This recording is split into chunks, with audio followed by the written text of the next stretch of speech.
De volta para o terceiro bloco da edição do Conexão Potiguar de hoje, agradecendo a você que nos acompanha.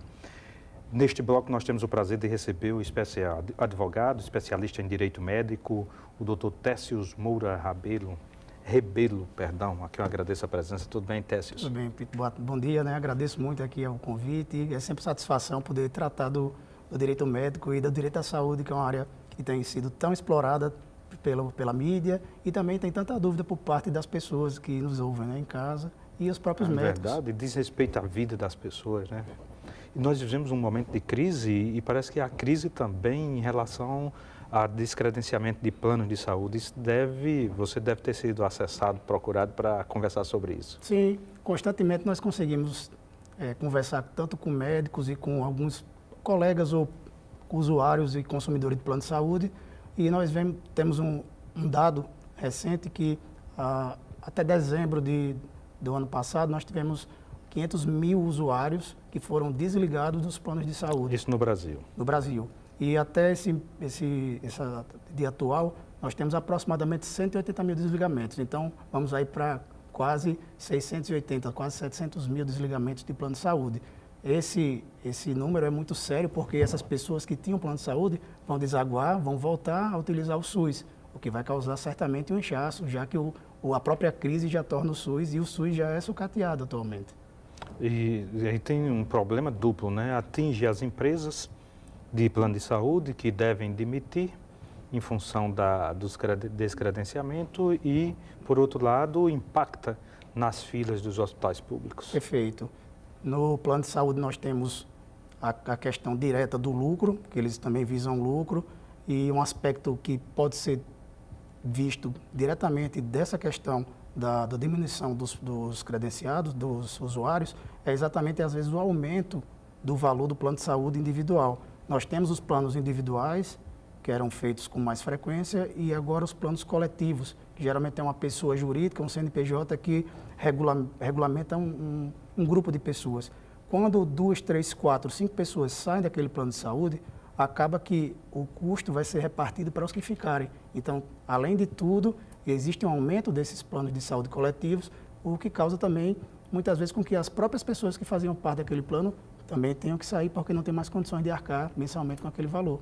Perfeito, porque quando sai alguém, a planilha tem que fechar de alguma forma. Então o aumento vai para algum lugar. Terá que ser repartido pelos que ficaram naquele plano. Realmente é uma situação grave a que vivemos nesse momento, né? Inclusive, essa situação, hoje ela repercute claramente no judiciário. O judiciário está sobrecarregado de ações que versam sobre, não o direito médico especificamente, mas o direito da saúde e direito à saúde.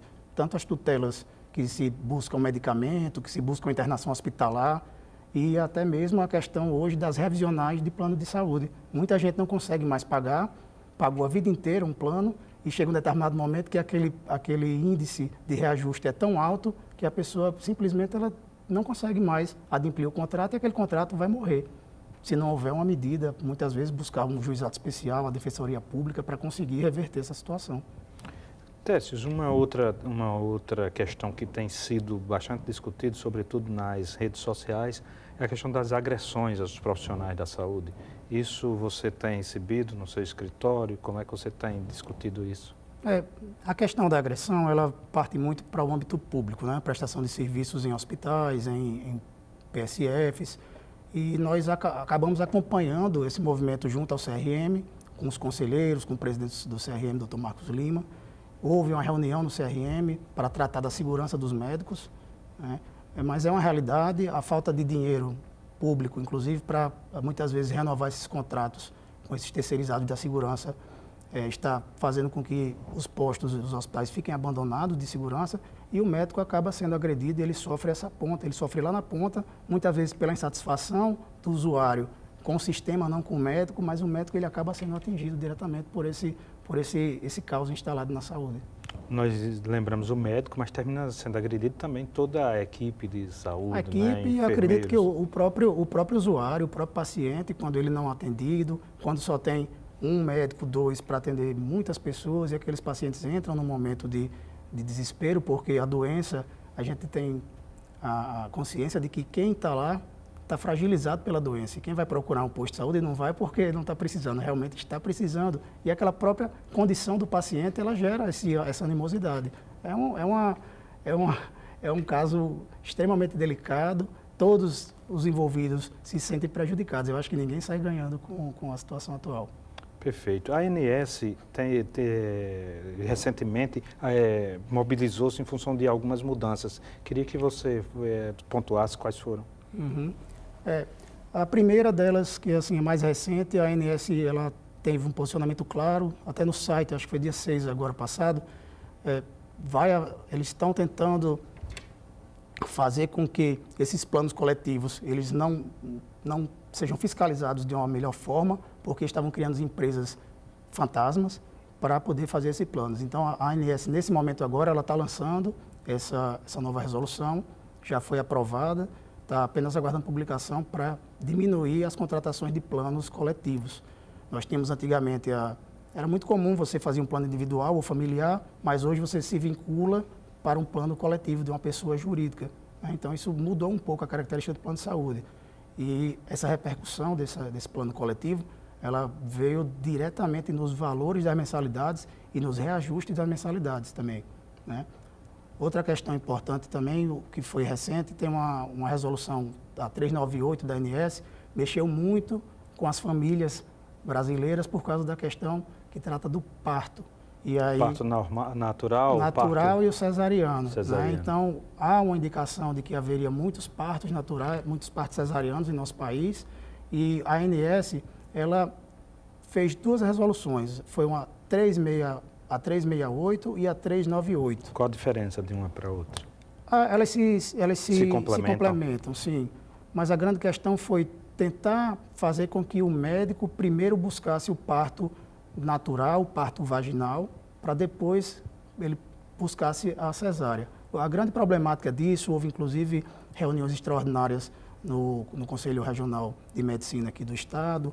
A SOGORN, que é a Sociedade de Ginecologia e Obstetrícia, se preocupou bastante, e a FEBRASGO, que é a Federação Brasileira também de Ginecologia e Obstetrícia, se movimentaram para tentar achar uma solução para esse problema. Mas o que nós vemos na prática é, muitas vezes, as mães, as gestantes que não têm tanta informação, se veem nesse conflito de informações e, às vezes, o médico ele não tem escolha de dizer se vai ser o parto natural ou se vai ser o parto cesariano. Tem muitas pacientes que sequer podem entrar em trabalho de parto pela uma condição de saúde dela. Por exemplo, um feto macrossômico, um bebê que está muito grande em razão do diabetes, uma paciente que tem um problema oncológico, um câncer. Então, tem casos específicos, inclusive no livro da FEBRASGO, que indica que sequer pode-se entrar em trabalho de parto.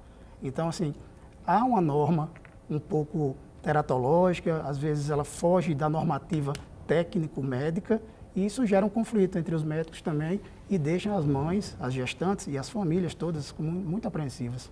Talvez as mães deveriam conversar mais sobre esse tema durante o pré-natal, não é? É indicado, a gente tratou na outra vez que eu estive aqui, a melhor fórmula para que não haja problema entre o médico e o paciente é a conversa aberta, franca, e a informação plena. Sim, isso aí resolve, na maioria das vezes, a maioria dos casos. Perfeitamente. Técios Moura Rebelo, especialista em Direito Médico, muito obrigado por estar conosco no programa de hoje. Lhe passo o Jornal Potiguar Notícias, que está nas melhores bancas. Muito obrigado. Obrigado. Um abraço, boa tarde. Ficamos à disposição para outra entrevista. Será um prazer sempre recebê-lo. A você que nos acompanha, muitíssimo obrigado pelo carinho da sua audiência, pela sua indispensável companhia. Tenham todos um ótimo e produtivo dia. Até mais.